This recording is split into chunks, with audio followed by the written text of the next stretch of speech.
it says these items aren't covered by EBT, ma'am. Only the produce and milk. So what? I can't buy pizza and chips now? That's food. There are definitely people online who argue that buying basic ingredients and cooking at home can help stretch a grocery budget further compared to relying heavily on processed or convenience foods. At the same time, shopping habits vary a lot depending on factors like time, access, personal preference, and household needs. That's why conversations like this tend to get mixed reactions. People are often comparing very different situations and assumptions about budgeting and lifestyle.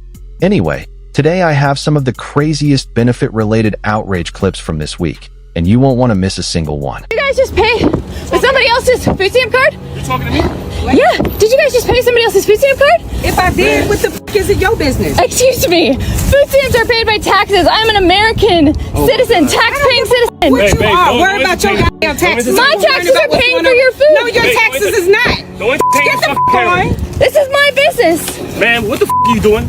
I'm getting as much information as possible so that when the cops come, I can give it all to them. Call the cops? Not yet, but they're coming. I'm gonna give you a reason to call the cops when I beat your ass in a minute. Quit worrying about my motherfucking Give me more to give them. Yo, quit recording me. You know what? It's fine. It's fine. Hold me back. Let me tell you motherfucking something. What? If you keep that fucking camera going, I'm gonna beat your ass. I'm gonna have a reason for the cops to come out here. It's a free country. We can do whatever the f we Oh, a want. free country. Of course I forgot. You guys are so used to taking everybody else's stuff. You just assume it's free.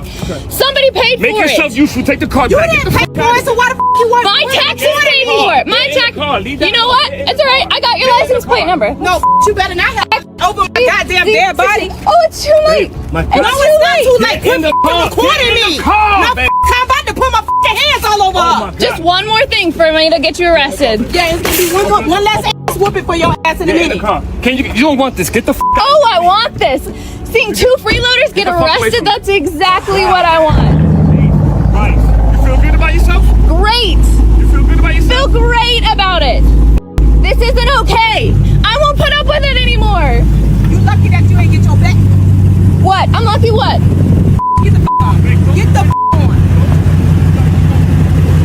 It's all right. I got everything I need.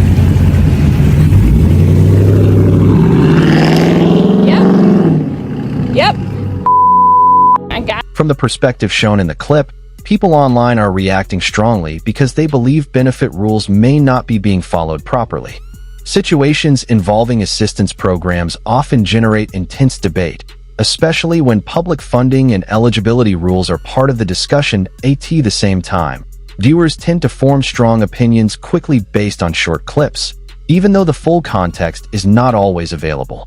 That's why stories like this usually spark broader arguments online about fairness, responsibility, and how public assistance programs are monitored and understood. Lady had the decency to call me out as I was paying at the store because I had nothing but junk food. She's like, oh, that's nice. I'm like, I know, thank you. My kids are gonna be so happy because they have all the junk that they like to eat.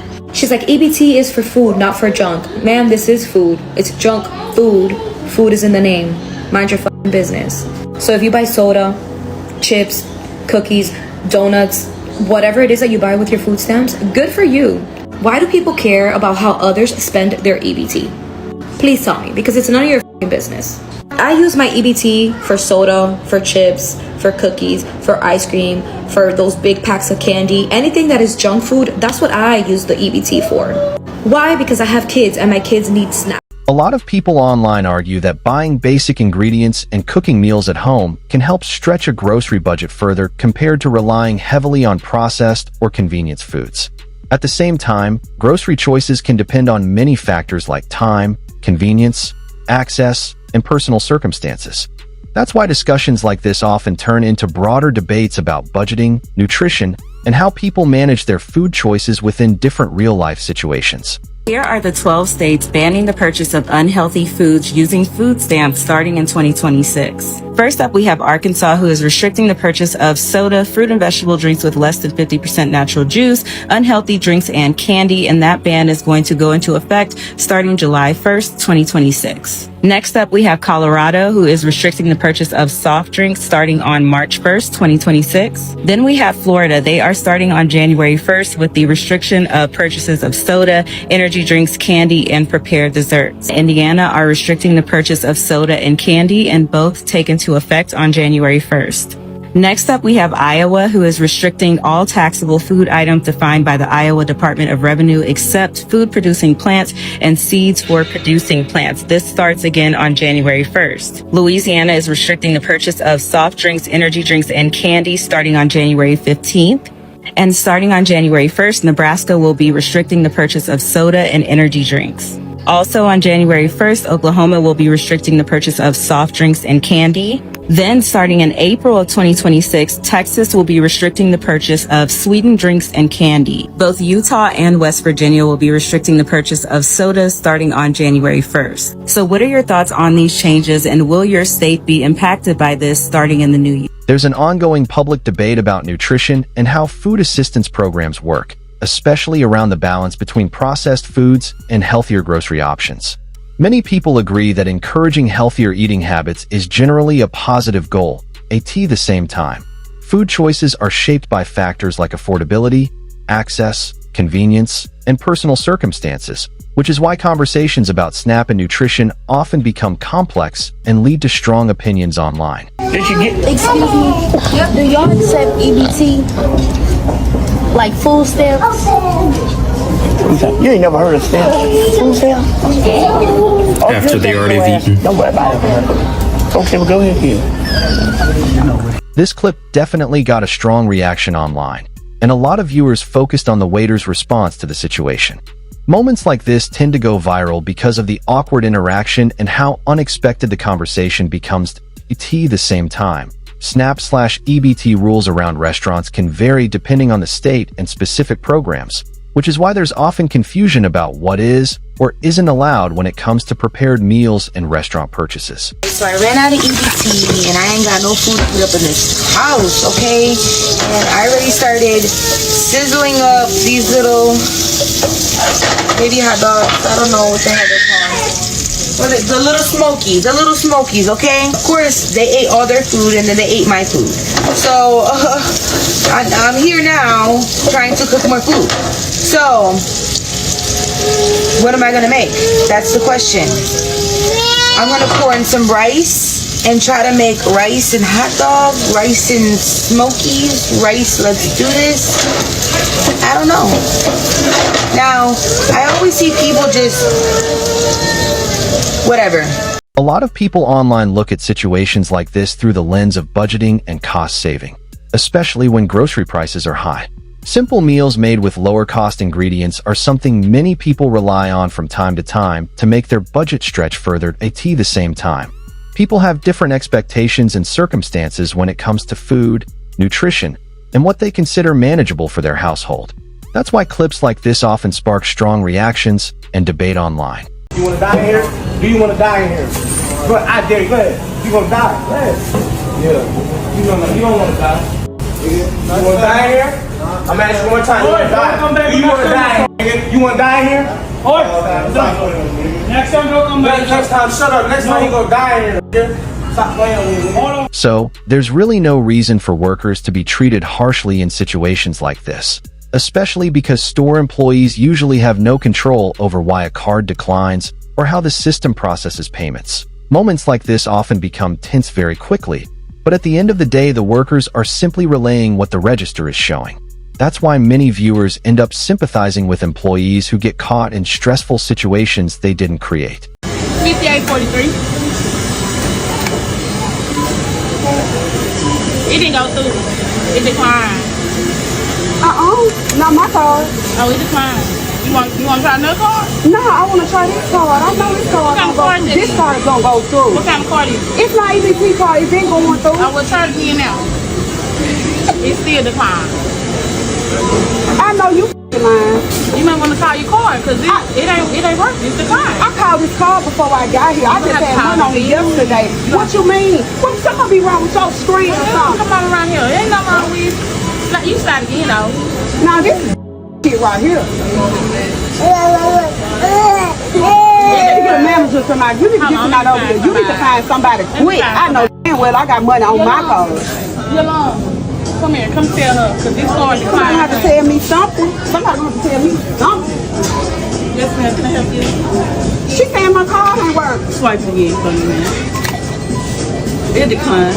It's not working. Oh, I got money on this card. I just checked this card yesterday. Go outside and talk to Jesus about that, okay? We need some money up in here. No. Ain't nothing wrong with my card. I just checked this card. It had $300 some You want dollars to on swipe it again then, man? I'm gonna let you swipe it till you get tired. Decline. Swipe again. it. You know what? Don't even worry about it. Okay, thank you. So again, a lot of people online question why store workers end up taking the blame in situations where an EBT card declines, especially since employees usually have no control over the payment system or account status. In most cases, workers can only explain what the register is showing, and any issue with benefits or balances typically has to be resolved through the SNAP office or card provider. That's why many viewers feel bad for employees who get caught in the middle of stressful situations they can't actually fix. When I first got on EBT, I went to Trader Joe's and I went to customer service and I leaned over the counter and whispered to the lady, "Can I use this here?" And she whispered back, "Yes." And then we started laughing because I realized, why am I whispering to her? Why is she whispering to me? I don't know. It's just ridiculous. And she's like, "Yeah, you can get anything but wine." So anyway, I just wanted to out myself as a person who received EBT food stamps because there's so many stereotypes about who receives it. And like this idea that people are abusing the system is really, Why was I on EBT? Because at the end of 2021, I got fired from my job. I can't say too much about that. That's the last time I worked for a law firm. But I sued them and we have a settlement, so I can't talk about that too much. But just a month before that happened, my father had passed away. And so having the EBT card was such a huge relief while I was figuring out, like, what am I going to do? What's my next step going to be? Because I didn't have to worry about food. Right? And that just took one thing off of my shoulders, the grief of losing my father, the grief of losing my job. Never did I think to myself, I don't want anyone to be able to eat. Never did I think to myself, this is a waste of government money. I still want everyone to have that opportunity at some point in time. So, obviously, most people who use EBT or SNAP are simply trying to support themselves or their families. But stories involving alleged misuse tend to get a lot of attention online and shape how some people view the system overall. That's why situations like this often spark broader debates about accountability, oversight, and how assistance programs can best support the people who genuinely rely on them. Many viewers also point out that viral clips can sometimes shape perceptions in ways that don't reflect the full reality of how these programs are used. You don't move your No, the car You gonna run yourself out, you holding up the damn line. Shit. She don't even have all her money. Okay. Go somewhere. Don't make no damn think your brother ass around that woman's face. Yeah, good, please. Get your motherfucking ass on that goddamn floor. Because he said that's in line. You clearly saw me in line. I'm now somewhere. How about that? We're waiting. Like I said. It's not even worth it, man.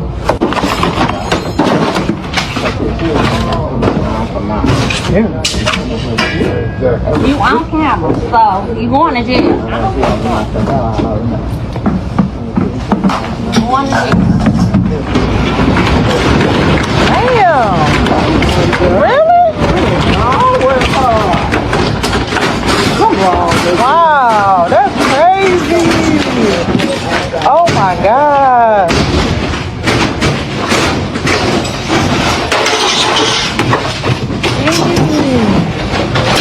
Oh my gosh! Is the police on the way?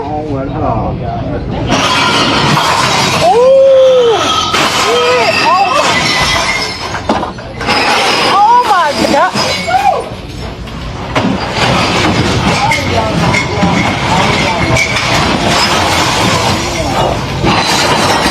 Oh my God! Oh my God! Calm down. Wow, this is crazy. I don't even want what I get.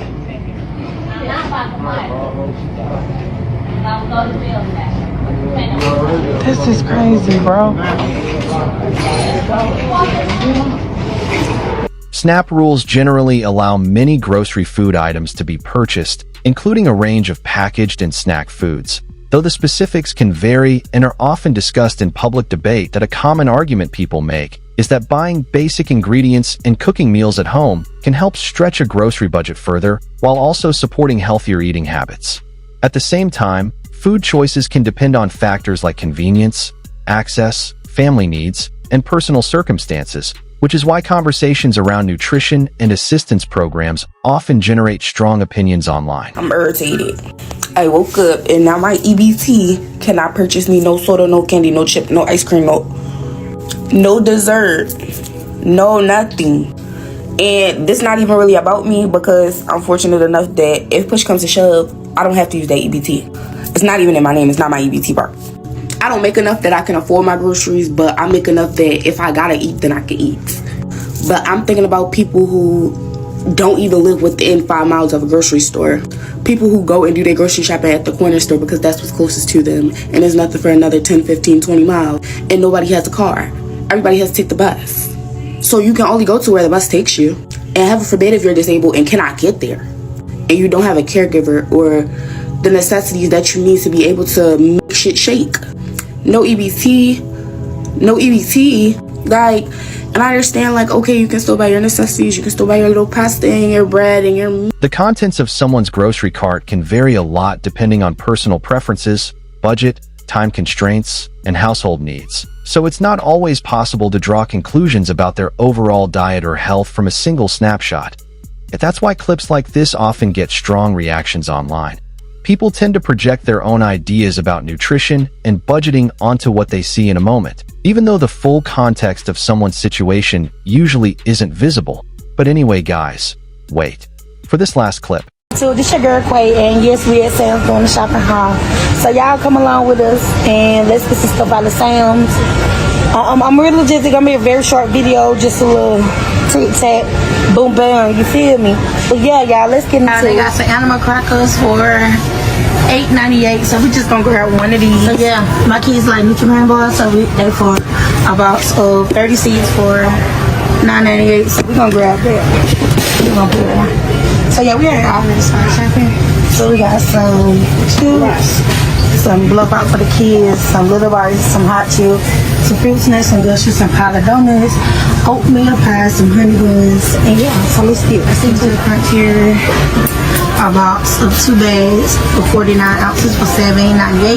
So we're gonna grab one of those, and they got Frosted Flakes for $7.88, and we're gonna grab one of those. Let's go down to season aisle.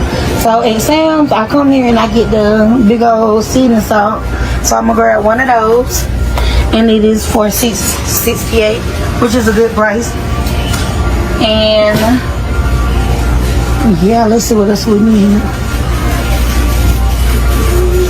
I'm trying. So yeah, that's what we're gonna grab from the season aisle. That's the only thing I'm gonna get out of here. They got some olive oil for $11.48, so we're gonna grab one of these. Yeah. Yellow rice. And they got it for $5.78, so we're gonna grab one of those. Like I said, y'all, the video is not gonna be long. It's gonna be a short video. So we're gonna grab this pack right here for $7.98. It's actually on sale. It's just saving $1. So we're gonna grab one of these with some ketchup, mustard, and sweet relish. Get some of this ranch right here for $12.48, and that's the Healing Valley for $12.48 too. The video starts with the woman asking for $200 from strangers, which immediately sets up a tense and unexpected situation. In moments like this, there's often confusion about what employees or the store can actually do, since they aren't responsible for resolving personal financial issues. Anyway, guys, I hope you enjoyed that video. Like and subscribe, comment which moment you thought was the craziest, and I'll see you in the next one. Can anyone help me? No. $100 to $200 for the rest of my groceries. Will anyone help me? This is for Jesus. I had asked you to leave. I need You're not gonna make me leave the store when I'm trying to feed God's children. Are you kidding me?